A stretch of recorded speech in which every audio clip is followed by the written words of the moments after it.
So what's your question?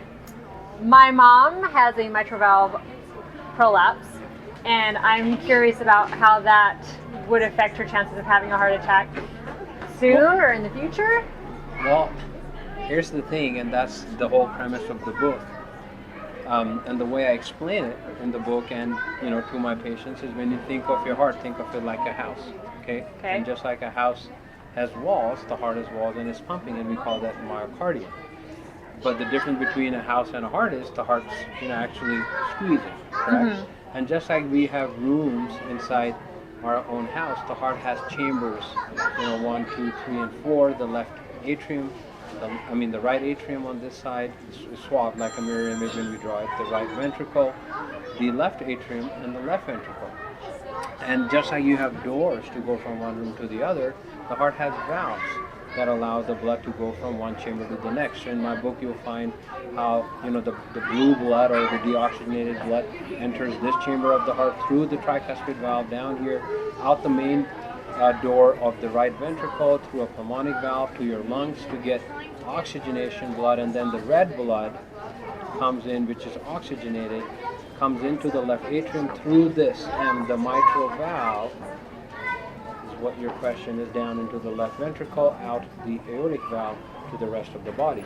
So you're saying the mitral valve is here? Correct. And when we're talking about heart attacks, we're not talking about a door problem. We're actually talking about plumbing. Just like you have plumbing and electricity behind the sheetrock, the heart has its own plumbing and electricity. So the heart has a front artery, a right artery, and a left artery that supplies blood to it to juice up its walls to keep it pumping. Okay. So see how they're so different? Like a mitral valve prolapse is a door problem, has nothing to do with a heart attack. Again, if you look here, this is on page 16 of the book. The same thing which I'm trying to draw is much prettier here. So these are the walls of the house, right? Okay. And just like we have plumbing, there's plumbing in your house. Yes. Just like there's electrical wires, there's electricity of the heart. And then just like there's the room, there are the chambers. And then this yellow thing here, which I draw as the walls, is the mitral valve.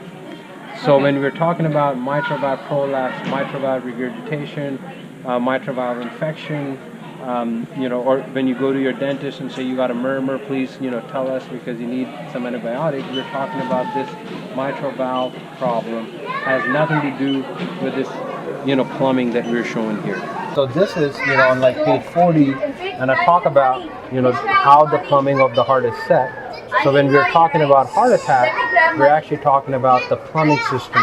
The front artery is called the LAD. The right side is called the right coronary artery. The left side is called the circumflex.